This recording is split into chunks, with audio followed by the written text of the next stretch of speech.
Hello, everybody. Welcome to Footy Talk with Wado and Woodsy and Maroon here. Let's welcome the boys in. Hello. Firstly to you, Wado. You've just got back from, what do they call it now? Go something stadium in Auckland. From Auckland, yeah. We come back yesterday. So quite a big day. It's always a bit of a longer trip home when the result doesn't go your way, particularly how convincing the Warriors were against us. So it was a tough result for us, but we got to accept the criticism and get the train, and we've got plenty of work to do. We're going to talk about the Warriors in the front row forum with this man, Woodsy, and unfortunately you blokes, big effort on the weekend, but you lost as well. Yeah, it's like Wado said, you just got to be ready for that criticism. We had opportunities to win the game. We just couldn't put them away. They're a very good side. Defensively, they were awesome, but, mate, the attacking flair from them, they just throw the ball around from every part of the field, and you always got to be on your game. Well, the good news is, me and Woodsy play each other this weekend, so it's a battle of the losers. Yeah. So next week, someone's going to be happy. Have at least one happy bloke, mate. Right? God, I hope it's me. Please. Well, it's the second instalment of the Wado Woodsy Cup. Wado's up 1-0. Yeah, 20-14 last time round. But look, let's talk about your two clubs and this game going into it, because obviously there'll be a belief with your mob, Woodsy, that you really do need to win this one to stay in touch. For where we are on the ladder, this is huge. This is getting to a point where it's going to be our grand final. We need to win. And Wado will tell you, I remember when I was at the Sharks, we always had quite a poor record against Manly. So it's a game that they're going to really be up for. And then, Wado just touched on it before. They had a big loss on the weekend, so they're hurting. It's very similar to us. So they're going to be pumped up, no doubt. Fitzy will... if they haven't done their review session now, you'll be quite honest in that, and the boys will want to fix up the areas they got wrong, because we were quite similar. We had a handful of opportunities on the weekend. We just couldn't put the Cowboys away. So it's a game that both sides desperately need to win, and it can't come quick enough, to be honest with you. Is it true, though, Wado, that on the plane back, Fitzy said to you blokes, listen, the good news is Manly aren't a top 8 side, because we all know we can't beat a top 8 side? Definitely no truth in that, but... Woodsy just summed it up. It's a crucial game for both teams. The way the ladder is, it's so congested. Like yesterday, on Sunday, we were in the top 4. We lost the game. I know we lost it convincingly, but then you go from top 4 to, I think it was 6 now after that. Yeah. So just the way the ladder is with this season, how it's panned out, each win, particularly this time of year, is so crucial. We know we've got the Cowboys are playing great footy. They're sneaking up the ladder. Parramatta are back. So a lot of teams vying for that. South Sydney. So a lot of teams are vying for that, are on the same amount of points, and each win and 2 points you bank is just so valuable. Yeah. And you know what, Wado, too, on the back of this one, after Manly, you got Penrith and South. So there's no easy games, but you've got that top 8 hoodoo, and you'd want to be able to beat either Penrith or Souths. Yeah, well, it's a big month coming up for us. The criticism of us at the moment is we haven't been able to get it done in the big games. And unfortunately, there's no hiding away from that. The results are the results. But, all we can do is keep working hard and keep trying to, chase those results and chase those big games. And hopefully we get one soon, because, it was a bad result for us on the weekend, obviously. But I know we're going to talk about the Warriors, but they played some good footy on Sunday. And, we were in, I thought, the contest for parts of the game, but they were just relentless, and it eventually suffocated us. And they found, when they did find points, they found them in bunches, and it was a hard game for us to claw back. And Woodsy, for your mob, for Manly, it looked like you really did try your asses off, and particularly I thought your online defence. It felt like the Cowboys were just chucking everything at you blokes, but they just couldn't kick away from you. So I guess to some extent, Anthony Maroon was happy with the effort. Oh, yeah, he's extremely proud of the effort. But, Wade will tell you, it's something that needs to be in your performance every week is your effort. If you're just happy with you're walking away that, we had great effort, that's not the standard we want to set at Manly. We're a bit of a side at the moment. I don't know if the saying's right. Like, it's 2 steps forward, then 1 step back. We do some good things, and then we just do some, childish plays that just let teams off the hook. And, when you've got the foot on the throat, you need to get in there, put it even harder and twist it. And we're not doing that at the moment.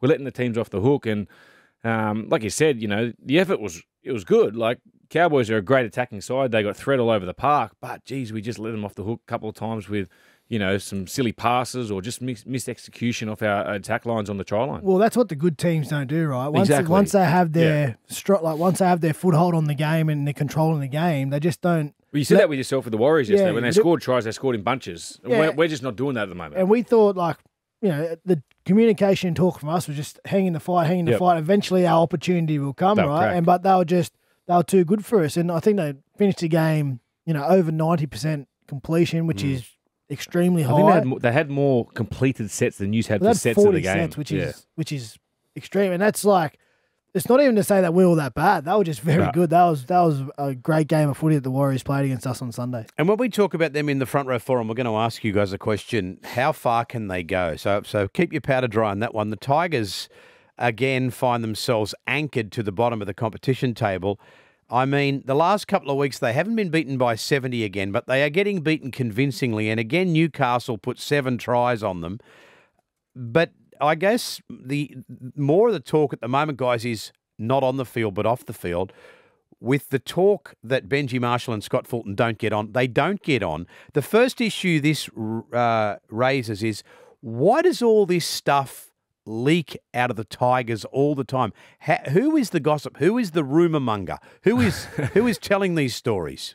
Well, I was there for quite a while, and it was happening before I was there, while I was there, and still happening now. So, talking to a couple of people around the scene, it's not just players, it's not just board members, it could be managers, it's everyone, it's all the people that need agendas. Like for me, the first thing, we speak about Fulton and Benji. It's just the funny one that they did not go to Benji and consult about it. Like Benji's the one that's picking the team. And he's the one that's coming up with the game plan, the style of play that he wants to play, the culture. He's going to be the coach, obviously, in, I think it's 2 more years' time.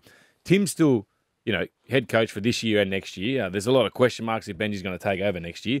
But don't you think they would have, spoke to Benji before they would have got signed on Fulton and said, look, this just get a bit of reassurance from Benji, say, yeah, I'm keen to get him on board. I'd love to sit down and have a chat with him because these are the type of players I want to get on board. But it's sort of like they've just said, all right, Fultz, we want to sign you. You've got the keys to the castle. You can do whatever you want. Sign the players you want to sign, move the players on that you want to move on without even speaking to Benj. Yeah, it's a funny one because those guys need to work in tandem, right? Every club I've been at, they normally do. Well, they need to. They need to because, say, if Benj is the coach moving forward, right, he has a vision of his style and how he wants to play, how he wants his team to play footy and the type of players he wants. Now, the recruitment guy's got to be on the same page as him so he can go and recruit the guys that it's a no-brainer. are going to execute Benji's plan. So it's just, the thing for me is, you never hear of leaks out of a happy club that have real good relationships, strong relationships between their employees or whether they're players, coaches, and that because, when you have those strong relationships, you don't need to leak anything because if you do have a problem, you're comfortable enough to go and tell the person, oh, this is the problem, I'm not liking it, I don't think we're doing it right this way, or maybe we can do it better this way. And you have the conversation and then, you work together to, realign because, you're all in, you're all invested to the club and you want to have success together, right? So when you have situations where, different people in the personnel aren't aligned, they don't have a strong relationship. Well, of course, if they're not comfortable talking, if I'm not comfortable talking to Woodsy about the problem, I'm going to go talk to someone else about the problem. And when I talk to someone else about the problem, it's gone. Yeah. And once it's gone, you can't get it back in rugby league or in any sport, I'd bet. Also with the Tigers, you sort of want, it's like, all right, the head of marketing wants marketing to go well. The sponsors want sponsors to go well. The trainers want the fitness side of things to go well. It's like they just want their department to go good. Yeah. Like what I said, you all need to be on the same page. So when things don't go well, you don't just sit there and go, oh, point the finger, you didn't do your job. You can be honest and say, listen, mate, this is your area. Why are we not achieving where we should be at? Whereas you can't have those tough because all those people are just worried about is, all right, I've got my keys in my backyard. That's all sorted. Yeah, whereas, it doesn't work that, right? It doesn't matter. And that's one thing I learned when I was at Cronulla. Work. Cronulla's not a big club, but you got some people there doing 2 or 3 roles because they want the club to succeed. They don't want just their department to succeed. They want to say, so the sponsorship guys, they want the marketing to go well. They want the players to go well. They'll do anything they possibly can, whether it's hold a sign up on the day of the game or whether it's come to training, help out the boys. Because it's such a small club, people are so happy for the club to go well. Whereas in these other clubs, like the Tigers, it looks like they're only worried about their own role. They don't care about anything else that happens around them. As long as their role is good, then they've done their job. It doesn't. All that matters, is the club success and the team success. And winning is winning is the result. But they all you help need, each other, and it's like they're not helping each other at the moment. I can see with the doggies now that although they're not having a lot of success on the field, off the field, they're all working together. So one day it's all going to click. But it's like they've got a good leader. Like Gus just says, listen, guys, this is my ship. You either jump on or you jump off. Yeah, and you can tell because Beautiful. all the messaging and all you hear out of there is all the same, whether it's from a player, Exactly, whether from the coach. You know what? That's right. They're all saying the same message. That means, their identity is clear. They understand where they're at and where they're going, and everyone's on board. Yeah. Like they're happy, as Woodsy said, just to chip in where they can. They know they're going for a bit of pain, but they're moving forward and they're all moving forward together. That's the only way. The game's too hard to try and move forward on your own. Like, you need to do it all together, as Woodsy said. For me, Wader, it's like, you hear Gus and you hear Cameron Serrano talk. We're not going to make the 8 this year. We want to make the 8, but our biggest thing is we want to fix our defence, blah, blah, blah. You hear West Tigers talk.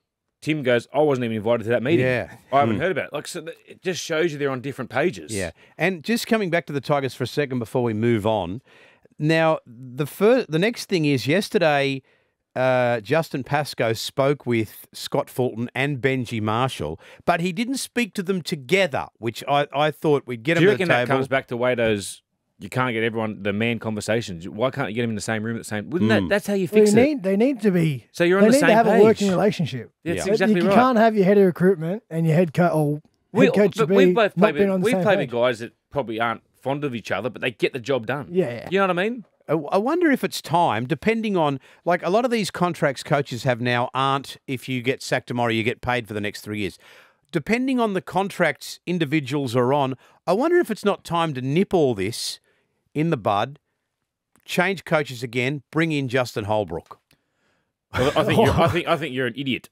Why do you think I'm an idiot? Well, I was just about to say. Why do you think I'm an haven't they idiot? just Because they've started got in the 5. roles? This is the first year of 5 years for Benji. Did you just hear me say? Nip it in the bud. knucklehead? Nip it in the bud. If the contracts allow, move them all on. What happens if Holbrook doesn't work in the next 6 months? We're going to nip that in the bud too. Listen. No. You put your point. That is one of the stupidest things I've heard come out of your mouth. You have got to be joking. That is Mate, one are of the you kidding? stupidest things I've heard come out of your mouth. And mate, I've done a lot of commentary. You can't even get the names right, mate. Justin Pascoe. Now You can't even get Holbrook's name right. Justin Have a look Holbrook at ya. is a successful coach in the Super League, and he's only just been sacked. He didn't even know he was going to get the punt. But I'm saying to you, so what happens next year if they're in the same situation they are now when they do your beautiful idea of getting Holbrook? Do we just nip it in the bud again and start again? Did I say it was my idea? I'm asking the questions. I don't need why you I to said that ask is one me a of the question. Dumbest ideas I've ever heard. Wado? Well, I don't think you can move everyone on because You got to pay them out still. you got to pay Well, everyone out. didn't And you then hear me if say, you move- depending on their contracts? if you Didn't move- you hear me say that? If you move the coach on, You are off your head. let's try and keep this on track. If Right, you move sorry, the coach Wado. on, not only do you move the coach on, you move all the people on the trainers. Because if Holbrook comes in, just say for instance, Yep. he wants his own strength guy, he Yep. wants his own. But yeah, physio, what he about wants his- recruiting? So all we'll his- give him 3 years to get his right players. But the thing is too. What if he doesn't get along with Fulton? I was just about to say that. If Holbrook comes in, he probably wants his own recruitment guy. Yeah, Or at least someone he has a relationship with so they can target the players and go after the players I that they figured want. it out. The only reason why this guy wants Holbrook in there is so he can get an invoice to do the club day. You can do your stuff on Well, look, Oh, am I right? mate. I am right. You were the first time I've seen you lost for words. I'm booked solid. And you'll be booked even more solid when he's there. Now, wherever you're listening in the car or on your iPad or lying in bed or sitting on the floor, wherever you're listening, I know that you heard me say, depending on the status of people's contracts. So you both say no to Justin Holbrook. No, I just say no to your stupid idea. How is it? It's not my idea. Benji's contracted to 5 years. I understand that, mate. But don't you know that some of these current contracts aren't? So would you be happy to Holbrook to be assistant coach? I don't give a shit either way, mate. I'm just throwing it in there. I couldn't give a shit if they got bloody George Piggins to coach them. It's not my business. I think you would. I'll tell you where they need to start. They need to start. They need to get if Benj and Fulton don't get along, they need to get them in a room and they need to get them aligned. Well, if they're not, yeah. not aligned, I couldn't agree more with Wader. If they're not aligned, well, there needs to be a change because they're wasting time. That's what's going to be happening. This is going to be bickering for it's 2 gonna or be- 3 years. Someone's going to have go this direction and someone's going to go that direction, and it's just going to be. It's not going to work. So unless those boys can get in the room and work out this is the club we're putting first and this is the direction we're going, get on the same page, they're wasting time. I think you would be good back there because you just start a fight out of nothing. You see, there was no... You've just leapt over the bloody my desk. thing is, I love the Tigers too, and it's killing me seeing this happen. Mate, you love you love every club you play for, and you play for You love nearly all of cash them. more than I do. Mate, I don't. I'm just here On the doing books, my cash job. too. Forget On the books, I mean. Now, let's talk about a team that has got their shop in order, have got their house in order. The Panthers won 5 of 6 during the Origin period, and even over the weekend, no Crichton Cleary, no Martin, no Yo, no To'o. Wow. And they still go out and have a good win over the Dolphins in front of a home crowd in Redcliffe. Do you think, boys, now don't attack me here, Woodsy, I'm just asking. I think I'll agree with you here. Okay. Do you think they are one of the best teams of the modern era? I personally do. I think they're the blueprint. When you talk about a lot of, your standards and things you want to achieve at the start of the year with your goals, you're always looking at the top sides that get it done. And Penrith are top of all areas, whether it's, most meters made, offloads, defensive systems, tries conceded through the ruck, tries, held up, tries on the edge. Mate, they're just a well-drilled side. And, the culture out there it's absolutely phenomenal. You said there was 5 or 6 players out, and not just normal players, like their Origin, country representatives. And the blokes that come in just fill a void. Like previous years, it was Sullivan. Last year, he was, the halfback of the Dolphins on a weekend. Then you got young Jack Cogger. He got 10 in the bin on the weekend, so they played a period of that game with 12 players. Now, we had Scott Sorensen at the Sharks. He, struggled to get a position there. He's worked his way as a utility, then starting back row. They just turn average players into... They're the new Melbourne Storm, I personally think. Well, just their consistency certainly over, back-to-back premiers, and they're short on favourites this year, which their defensive... 3 years in a row, mate. With their defensive record, they're the shortest odds premiership. And they lost the grand final before they won it too. That's 3 grand finals in a row. Against the Cameron, against the Cameron Smith. Melbourne and Storm team. Just lost that in the back end. And pretty much that was just Cameron's experience that first half. He kicked them to death, and Melbourne got a bit of a lead. And Penrith did fight back, but it was the first time for a lot of those guys. And Cameron Smith, the master, just sort of edged his team in front with how he played the game. But I think the scary thing for the rest of the competition is, Penrith had the potential to be set up like this for such a long time. Like the junior, I grew up playing in the junior leagues at Penrith, and the area is so big, so many juniors out there, and rugby league is just what you do out there.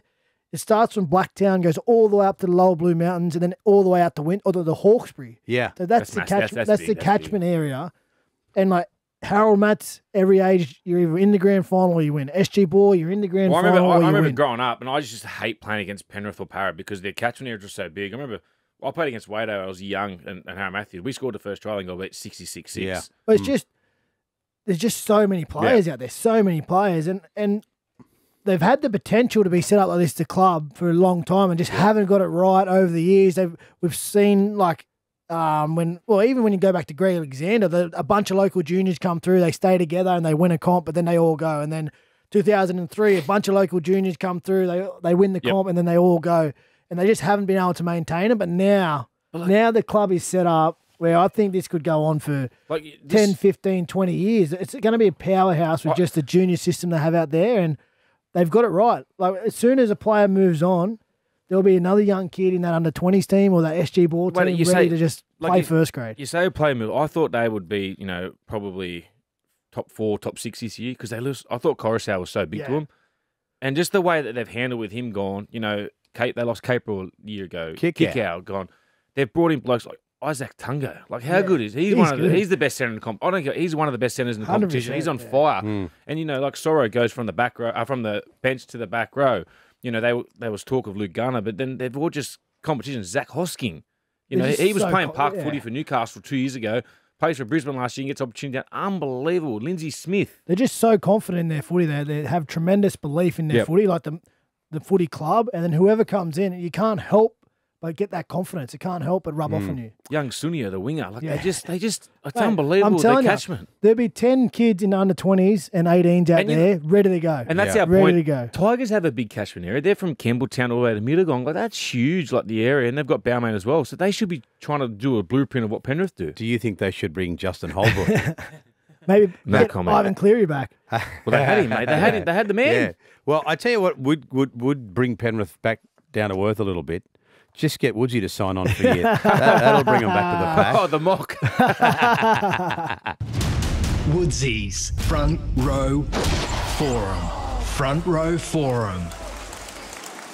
Okay, now we're going to talk about in the Front Row Forum. Well, Woodsy, I'll hand it over to you because it's your little segment, and I think you've brought up, we can't not talk about them anymore. Yeah, definitely. It's obviously the New Zealand Warriors. We spoke about it a little bit early on, and just the job that Andrew Webster's done over there. Like, it's been remarkable. Obviously, Wade, you played against him 2 days ago, but we haven't played him yet.